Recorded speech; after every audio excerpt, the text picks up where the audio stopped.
mövzu həqiqətən bu günümüzdə çox əhəmiyyətli bir mövzudur. Xüsusən də son dövrlərə biz diqqət yetirsək, insanlarda müəyyən bir vasitələrin inkişaf eləməyi sanki insanların həyatında daha çox tənbəlləşmə, pasiv həyata səbəb olub.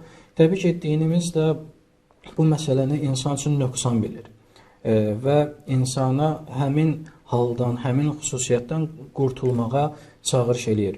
Biz Quran-ı Kərimə diqqət yetirsək, Allah Taala Tövbə surəsinin 54-cü ayəsində tənbəlliklə bağlı bir ayə buyurur. Allah Taala həmin ayədə buyurur: Bismillahirrahmanirrahim. Və mə məna'ahum ən tuqbələ minhum nəfəqatəhum illə ennəhum kəfəru billahi və bi rasulihi və la ya'tunəs-salata illə və hum kəsalə və la yunfiquna illə və hum kərihun. Sadaqallahul aliyyil azim.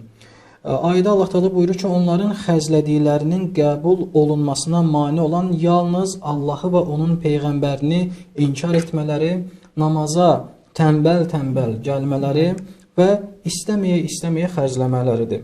Bu ayə ümumiyyətcə münafiqlərlə bağlı olan bir ayədir. Münafiqlərdən söz açılır bu ayədə və münafiqlərə aid olan bir xüsusiyyət kimi tənbəllik xüsusiyyətini Allah Taala qeyd eləyir. Biz ümumiyyətcə bu ayəyə diqqət yetirsək, təbii ki, bu ayədə özümüzə də götürəcəyimiz bir dərslər var. Biz ayəyə diqqət yetirsək, ayədə onların əməllərinin qəbul olunmamağından danışılır. Təbii ki, tənbəllik xüsusiyyətindən əlavə olaraq münafiqlərin öz etiqadı, öz düşüncəsi ki, Allaha və Peyğəmbərə qarşı düşmənçilikdir. Onların bu düşmənçilikləri ilə səbəb olar ki, onların əməlləri qəbul olunmasın. Namazlarının, verdiyi hər hansısa bir zəkatın, sədəqənin elə də bir əhəmiyyəti, mahiyyəti olmasın. Ancaq Allah Taala buna baxmayaraq yenə də xüsusi şəkildə tənbəllik xüsusiyyətini burada sadalayır. Zaten tənbəllik eləməsələr də onların öz etiqadlarına görə, Allaha, Peyğəmbərə qarşı düşmənçiliklərinə görə zaten onların əməlləri qəbul sayılmır. Ancaq niyə Allah Taala bu ayədə xüsusi olaraq tənbəllikdən söz açır, tənbəlliyi xüsusi şəkildə vurğulayır? Biz Həzrət Peyğəmbərimizin hədislərinə diqqət yetirsək, bizə verdiyi əmirlər, qoyduğu qadağalara diqqət yetirsək, Həzrət Peyğəmbərimizin əmrlərinin içərisində buna şahid ola bilərik ki, məsələn, bəzi göstərişləri var ki, hətta zahiri görkəmdə belə, məsələn, müşriklərə aid olan bəzi xüsusiyyətləri deyir ki, onlara sahib olmayın. Adi, məsələn, geyimdə olsun, istər hər hansısa bir görünüş tərəfdən hətta Həzrət Peyğəmbərimiz qadağan edir ki, onlara oxşamayın. Təbii ki, bu görünən tərəfdir. Görünməyən tərəf insan üçün daha təhlükəlidir və imana, insanın qəlbinə aid olan bir məsələdir, qəlbinə bağlı olan məsələdir. Ona görə də Allah Teala bu ayədə bizə xüsusi şəkildə bunu diqqət eləyir ki, münafiqlərdə aid olan bu xüsusiyyət sizdə olmasın. İnsan məsələn öz zahirinə necə ki diqqət yetirir, filan cür geyinim, filan cür görsənim ki, Həzrət Peyğəmbərimizin istəyinə uyğun olsun, digər müxaliflərə, məsələn İslamın müxaliflərinə, münafiqlərə, müşriklərə oxşamayım. Eyni zamanda xasiyyət cəhətdən də, insanın daxili aləmi cəhətdən də bu daha əhəmiyyətli, daha önəmli məsələdir ki, insan həmin şəxslərə özünü oxşatmasın və onlara aid olan xüsusiyyətləri özündə daşımasın.